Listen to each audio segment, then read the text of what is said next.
Hey everyone, welcome to the Arseholics podcast. A few days after the final game of the season, and reflecting on it, you've got myself and Aaron, and the same combo that was doing the last episode, I think, but this time back to our normal um, host and attendee pundit, whatever you want to call it. That the original kind of formation. So, The original hey Aaron, formation, the classic yeah, 4-4-2. yeah, we're Plan A. Yeah, Yeah, Plan A. plan A. How's it going, Aaron? You good? Yeah, I'm good, mate. I'm good. Very sad the season is over. Um, yeah, I just because I think it hit me Monday when we woke up, and Yeah, cool. Yeah. I was just like that hit me too. But certainly, just the fact that the first thing I did was look up when the new season starts. I think it's like the 11th of August, and then counted basically how many weekends till football is back. When's our first preseason game? I think the preseason starts early July, but I'm then sure there's games in June, bro. oh, you think there is? Maybe. I think there is. I don't know. I don't really. I'm never really too interested in preseason from a watching games perspective, but I can inform you that I think there is 11 weekends till the Premier League is back. So the countdown starts now. Okay, well, right now we've only got 3 confirmed fixtures, and they are all in the middle of July. You are correct. So I don't know why. I just have a feeling that games usually start towards June, but I guess the guys will be back in training in 3 weeks or so. I imagine. What's the normal break? When you said that, the other thing that I just triggered a thought that if Man City win the FA Cup, I guess we'll have a Community Shield game against them too, right? Have a Community Shield. We will. We will. Oh, we can go to that, Wembley. hopefully. Yeah, I mean, well up for it. I remember like someone saying, I can't remember who it was when I was reflecting on the. Oh yeah, it's one of the guys at work. One of the guys at work's a season ticket holder, and when he was like, "Yeah, I can't be asked the Community Shield." I really like the Community Shield. I really enjoy it as a day out. Yeah, I think it's fun to go to. I don't often watch it, but I think I watched it last time because I think was it Man City versus I can't remember who it was against, to be honest. But tempted to say, was that the year Leicester won it? So was it Man City v Leicester? I'm not sure. Maybe. But that was Haaland's first domestic game before the season started. Oh So no, that's Liverpool. That was because Liverpool won. Yeah, remember it was like remember the feeling after that game because Haaland missed a sitter. And Nunes, I think, scored and assisted, I want to say. Oh, yeah, and everyone thought Haaland was rubbish. Yeah, and everyone was like, oh my God, look who got the better player. Fuck me, how wrong was it? Anyone who felt that, geez, that game, the opposite of the fucking season of that panned out. That's crazy. Yeah. But madness, exactly. No, yeah. No, but it will be fun. I think by that point, you're usually quite desperate to, if you go to games regularly, you're quite desperate to go to a game. And actually... Yeah. It's Man City. It'll be at Wembley. It'll be sunny. It'll be a nice day out, and it'll be a chance to see the players in the flesh. I remember a Community Shield game that I went to Wembley. I think I can't remember who it was, but I remember Kolasinac was playing his first game, and he looked incredible. And I was convinced this guy was like the future of Arsenal left backs for the next 10 years.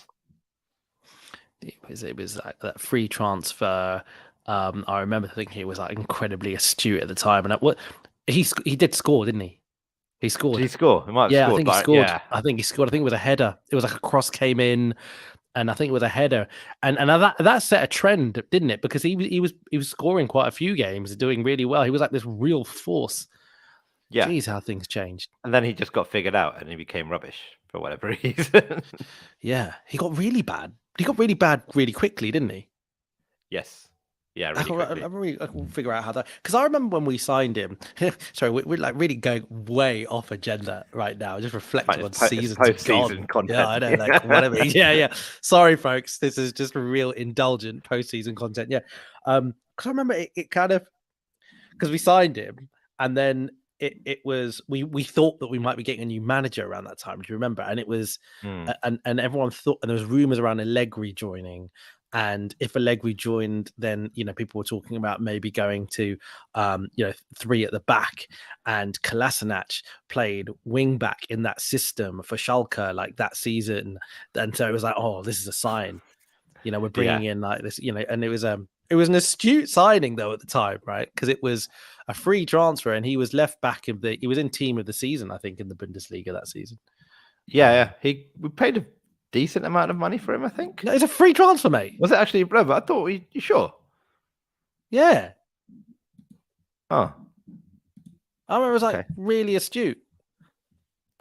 I'm pretty sure it's free transfer. I'm pretty sure I've got that right. It's fine. We'll figure this out in the Kolasinac special that we'll do. Yeah, we've now committed to that. Cool. Yeah. So, sorry, get back on topic. Yeah, Jared, I would really look forward to the Community Shield if we do get to play it, actually, because it's also that thing where if you win the Community Shield, you're really quite happy, actually, but if you lose, you don't care. Yeah. It's whatever.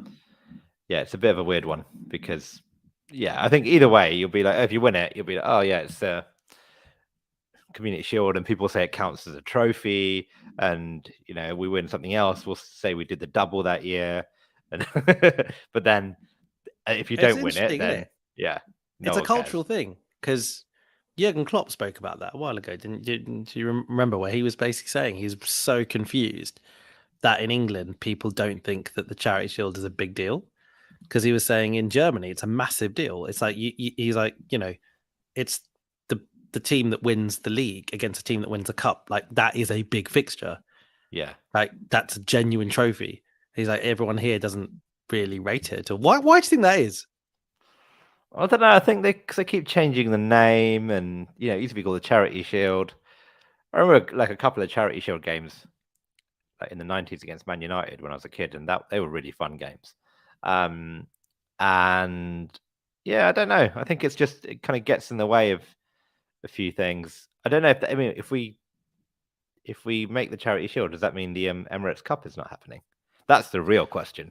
That's the real one, because they're probably equally weighted trophies in theory, but like it's not been advertised, the Emirates Cup, and I think you're probably right. I think that might be what. It's a bit late to organise an international tournament, though, isn't it? Like if you haven't got it in the diary yet, I presume other teams have tried to hunker down on what their fixtures are going to be.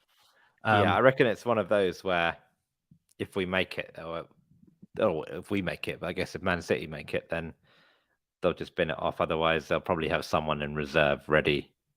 We'll find out in a week, I guess. The thing is also, if you look at the fixtures that have been confirmed, right? So we've got the MLS All-Stars on the 20th of July, then Man United on the 22nd of July, and then Barcelona on July the 26th. Ah, okay. So I don't know what room there is really for an Emirates Cup there. But hey, who knows? Who knows? Whatever. But yeah, I'm equally looking forward to this break as I am the season restarting. And I think part of that is because it feels like it's been an enjoyable season, hasn't it? Whatever, incredible. Yeah, incredible. And I feel I've made peace with the fact that we didn't win the league now. I feel really happy after our last game of the season, because there was just so much positivity in that stadium, wasn't there? That was probably my big takeaway feeling from that day, the love in that stadium for what the players and the coaching staff have achieved. Did you feel the same way?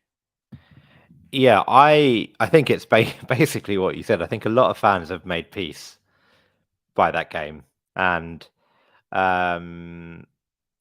I think, to be honest, it was probably I don't think I've ever enjoyed a dead rubber as much as I have enjoyed that one, right? Like, there was, I think, the 4-0 against Everton last year. That was, I mean, even then there was a very, very small hope that we could, if I think Spurs had lost to Norwich or something, we could have made top 4. So that was maybe tinged with a little bit of disappointment.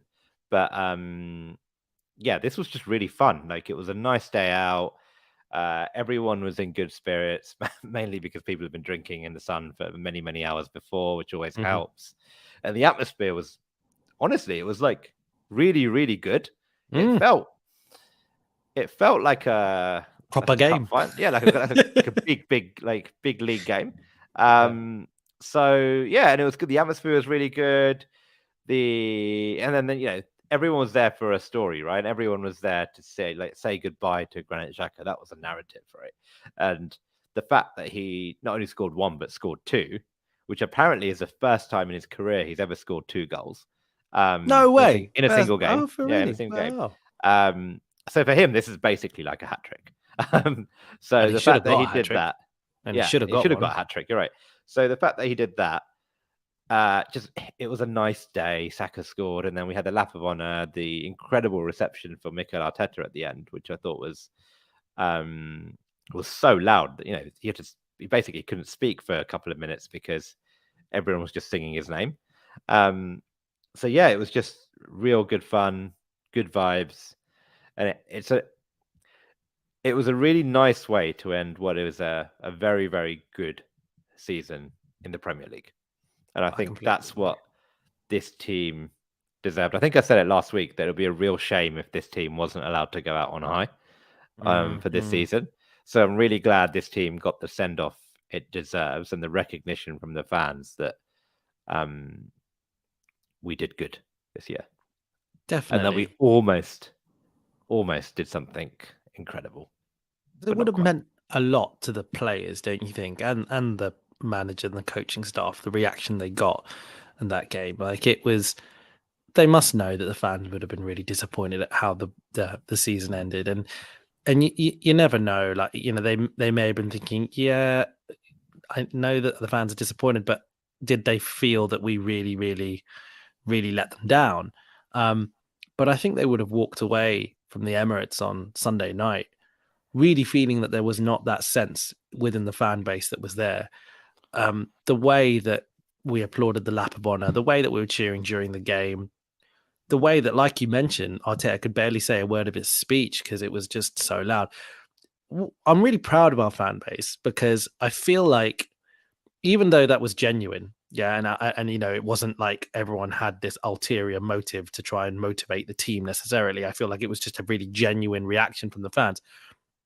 It's important because I really think it'll make a difference to those guys going into this end of season break, being able to switch off, but also thinking, bloody hell, like, they believe in us. They really, really believe in us, and and it will make them feel really motivated. I think when they come back next season, particularly these young guys, and Arteta, I count Arteta in that as well. Arteta probably feels, the fans back him. That probably means a lot to him in the dressing room as well. Like thinking about where the players kind of, because if the players start thinking the fans aren't backing the manager, all that kind of nonsense.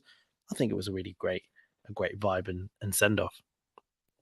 Yeah, I think there's this what's the word, like a symbiotic relationship, right? Good Which use of is symbiotic. Yeah, really good use. Yeah, that's probably the first and only time I use it this year. I use it all the time, yeah? the time at work. Sometimes doesn't even require me to use the word symbiotic. Yeah, you just say it like, "What are you Just having say for it. lunch?" It's a Like, great word. symbiotic. There's like rice and curry, symbiotic things. Yeah. Do you know what I mean? But no, it's like, look, the players feed off the fans, the fans feed off the players, and we've been sold this thing about. I've said this before. We've been sold this thing about we're on a journey, we're on a project, and not many teams actually pull it off, right? Like they usually sack their manager before they get a chance to actually see if it works. And we had that.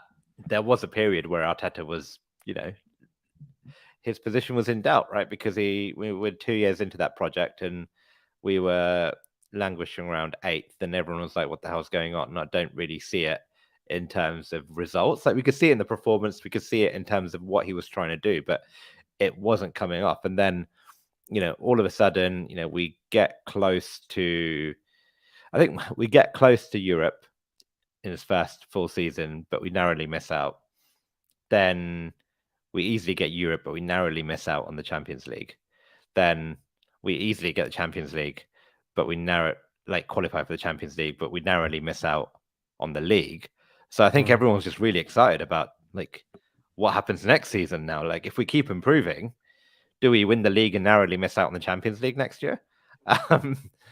What is the rate? And Arteta's talked about this 3-4 step process and how this season we've essentially been ahead of the curve, right? It sounds like step 1 or step 2 of this project was qualify for the Champions League, and we did that with 7-8 games to spare, which is ridiculous, really, because that's what this team was built to do, and we smashed that.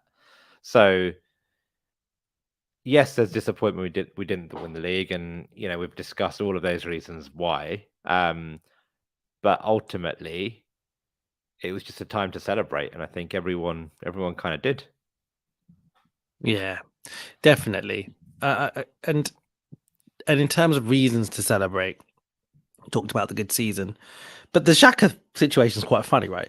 Because it's not like he's officially leaving. Yeah, like it's not nothing official that's been done. Because Liverpool announced like Firmino's leaving, right? Liverpool announced all those players are out of contract and they're not being renewed. But Xhaka's got a year left after this. Yeah. So no one's saying anything. You're right. So it's not a contract exactly. It's just that it's just been this.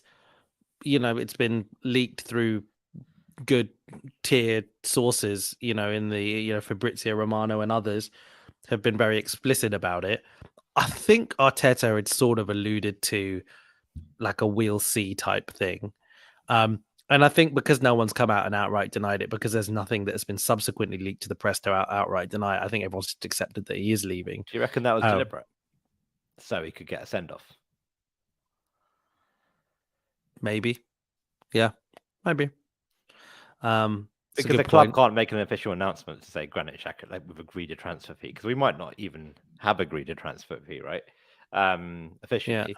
Yeah. So maybe it was one of those where the club kind of briefed, look, a deal is very close to being done.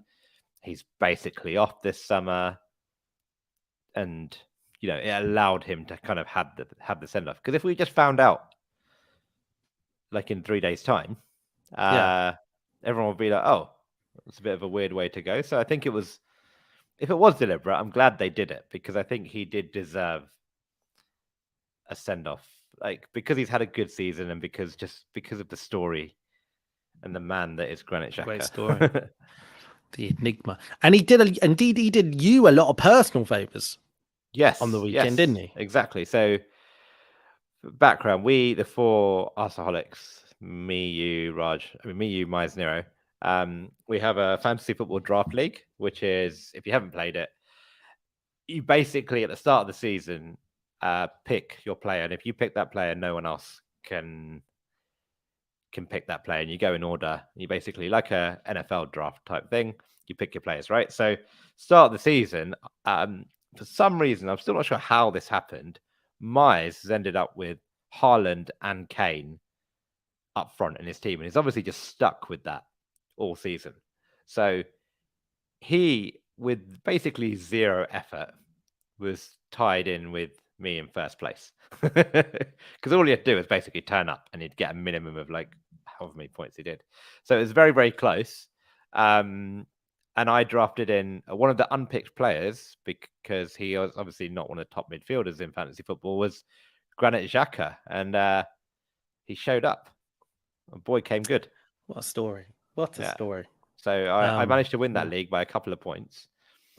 Maybe a couple more, like 5 and we have a points, little bit of money on it, right? So that helps. Yeah, we have a bit of money. The idea is that everyone contributes to buy the winner a shirt. Well, that was an old shirt money. You can buy a sleeve nowadays. Buy a sleeve. Yeah, exactly. Buy the print. So Granit Xhaka won me some money. So thank you very much, Granit. And apart from doing that, he's contributed a huge amount to you from that respect, but also, as an Arsenal player this season, like you say, the story's been significant. It's been so unpredictable. We've gone. I almost don't want to go into a deep dive on it because he hasn't officially left yet. So it feels like, if he didn't leave, this is all completely unnecessary. But at the same time, maybe we should just talk about it a little bit because he's had such a good season, in relative terms, I suppose.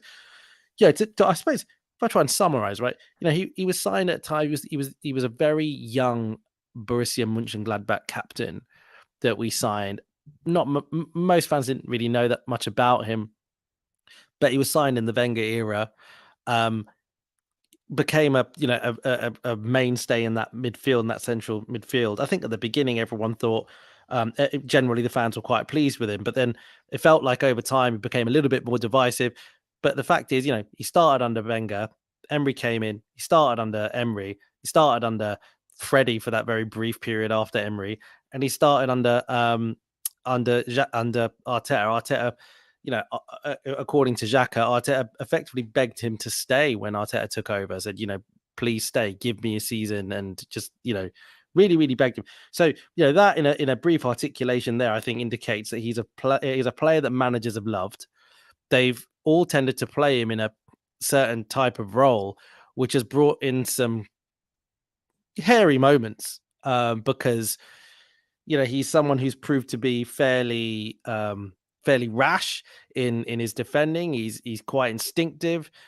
He plays at kind of full throttle and therefore has conceded some dangerous fouls and been sent off, and but this season has been this really unpredictable role that he's had, which I don't think anyone saw coming, which is this kind of number 8 role.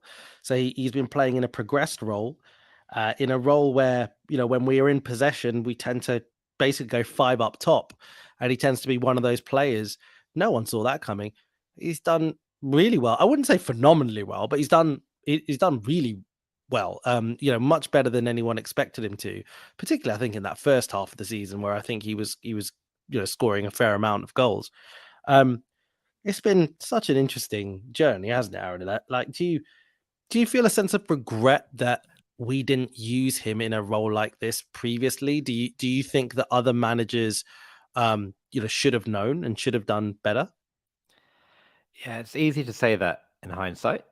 I think the issue really is that we're a very different team now. The system we play, the tactics we play are very different. And, Xhaka now is surrounded by very, very good players. And I think actually the mistake we probably made in earlier years was actually, I don't think we should have built a team around Granit Xhaka, which is kind of what we did, right? With him at the base of our midfield, we put a lot of dependency on him being defensively good and him being the kind of catalyst to the way we build out, which was a bit different to the way we built out, like the way we built out from deep back then. And he was never bad at kind of the build-up play. That was always one of his strengths, and that's why he always got picked, because I think managers recognized that he was very crucial to the kind of, he was just a good midfielder, right? He's a good player on the ball.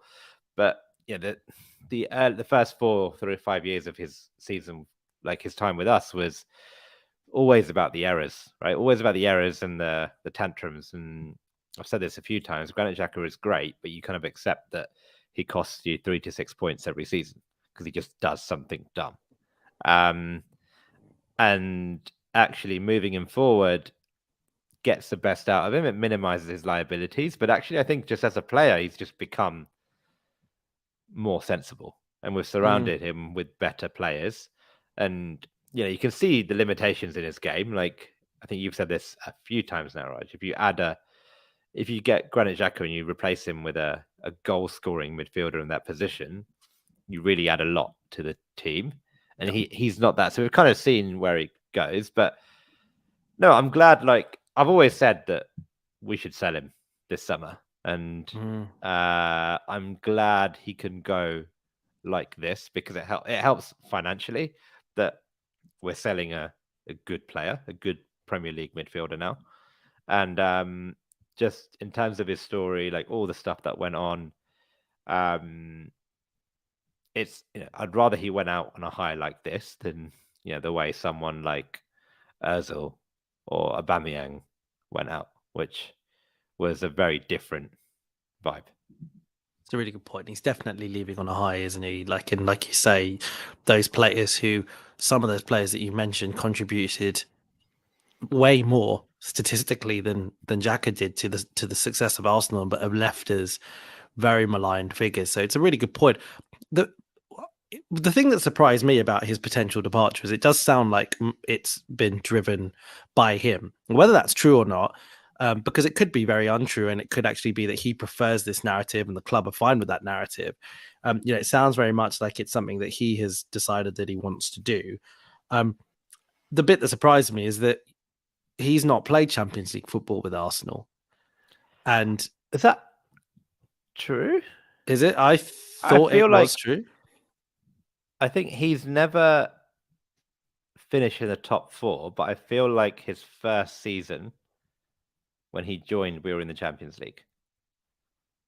I've lost you in the sound, so I'm carry on talking, mate. Okay, I will carry on talking. Make sure I'm not on mute. But no, yeah, I believe that in his first season with us, we were in the Champions League, and we then have since subsequently not qualified for the Champions League. So that's, I believe, I'm sure when you come back, Raj, you'll fact check this, but that was Because I didn't hear anything. I presume that you were Okay, you were saying that you did. Okay, basically, I said that for the third time, because the second time when you were gone, I just said things really slowly and I hope you'd come back quickly. I wasn't that long. Okay. Yeah, no, I just said I think in his first season we were in the Champions League, but since he's been here, he's never guided us to Champions League football. He's never been in a team that's qualified for the Champions League. Okay, so he joined us in 2016. Yeah. So, okay. I'm not reading any. I'm not reading anything. Because, yeah. Anyway, let's not dwell on it too much. Oh, does he have any? I don't know, mate. I don't know. All right, let's not dwell on it too much. We can sum up. Anyway.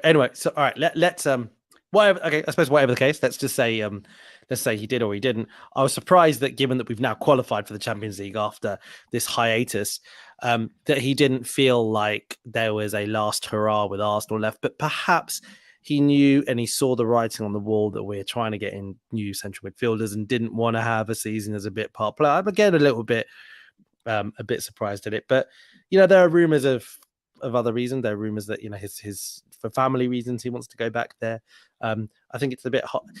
I feel a bit that narrative is a bit harsh, right? Because you feel like stuff like this, when stuff like that seems to leak, people start almost being like, "Oh, it's the wife's fault that he wants to leave," and it's you never know whether that's sort of true, right? It might genuinely be him in the best interest for his family or whatever. But whatever the case, by Leverkusen, nice move. Seeming apparently it's about 15 million euros or something like that. It's not bad. Put it in the coffers, and he's probably on okay wages. I don't think he's on any super wages. He's on okay wages. So it's contributing to a much needed, I think, upgrade in that department. But I mean, other reasons to celebrate, I think, on Sunday, mate. Like Odegaard really. He didn't score. I've started to forget who scored all the goals. He didn't score, no, because it was Xhaka twice, Saka, Kivior, and Hey Jesus, wasn't it? But I was thinking about this the other day, right? Like our front, well, not our front three, but our three supporting Odegaard. That the kind of attacking midfield trio or whatever you want to call it, Martinelli, Odegaard and Saka. If you think about it, I think they've cost us a combined 40 million or something like this. Bargain. That's insane, isn't it? That's absolutely insane if you think about the market value of all three players right now. Yeah, it is. They're phenomenal, and it was good to see Saka get a goal, which I thought he took really well. And then, no, I think Odegaard, he looked like he was back to his best. And look, I know it's hard to judge individual player performances in a game where Wolves didn't really look bothered. Didn't care. Like after the second goal, when Granit Xhaka scores 2 against you, they're done. They're like, we're not winning this game. This game is all about the narratives. They're just there to play the part of the opponents that will never really be remembered, except for the fact they turned up. So look, they played their part very well. I'm very grateful for Wolves for not trying, because it would have been rubbish if they'd tried and it was a scrappy 1-0 win or a 1-0 loss. But no, it was nice. It was that front three. We've been really lucky that actually, except for the Jesus injury, most of them have been basically fit for the whole season. I mean, Martinelli, I guess we lost him for the last couple of games. And, they're just so young, and you just get really excited to see actually they will be better next season. They would have learned from this and gone one up and carried on improving. So I'm really looking forward to seeing what they do. Absolutely. And we look in some of the other areas of the pitch. I think again it's very hard to analyze anything really. But one of the interesting things, right, was that we went with Partey at this at right back again. And it looked a lot better than it did against Forest. But again, it's very hard to read into anything, given how trash Wolves were. But do you see that as kind of something next season that you can see more? Because I think what's clear is that they're going to sign, they're looking for a right back, or they might sign a right-sided centre half. Basically, they will strengthen the defense in that right-hand area. The reason why it's relatively ambiguous, I think, is because Ben White can play at centre back, which is exactly what he did. Just in the last couple of games, and clearly Arteta has been trialing Partey at right back as that kind of option. So, for me, I'm wondering, does Ben White establish himself as the backup right centre back behind Saliba next season? And are we going to be looking in the market for another right back and using Partey as an option there? Or do you see this as just a very, very kind of random kind of experiment that Arteta would only really want to use in a really, really rainy day situation?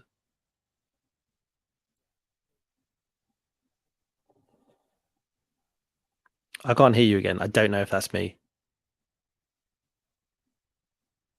I know you carry on talking, mate.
I'm very sorry about this.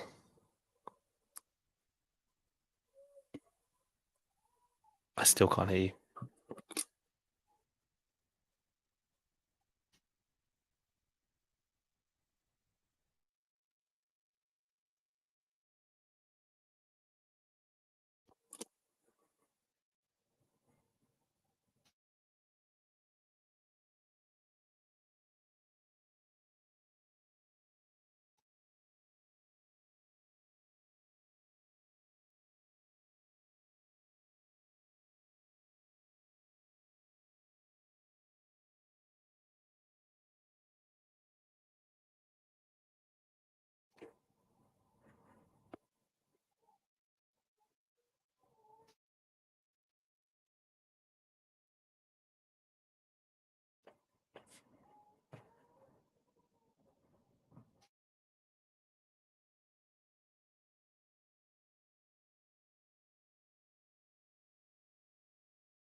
Okay. Apologies for all the technical errors. But no idea what is going on with our stuff. Um, I clearly need to invest in some new hardware in the preseason, but we're gonna actually have to wrap up early there, partly because of the technical issues and just something has come up on Arunan side. So we will call it there. We are certainly going to be recording again over the preseason to do a proper preseason review, preview rather, and also just have a think about the positions that we need to strengthen in and see what some of the outgoings could be. There's certainly a lot of work that's left to do to get us to the level where quite clearly Arteta and Edu think we need to go. And I think we would all agree that the team's gone in a fantastic direction over this season. So based on all that and based on these last few weeks of the season, where things, haven't quite got to the level that we wanted them to get to, you can absolutely see that there's going to be some real ambition, I think, in this window. So anyway, for now, I'm going to leave it there. Thank you, everyone, for listening to the podcast, and take care. And we'll speak to you soon. Thank you. Bye-bye.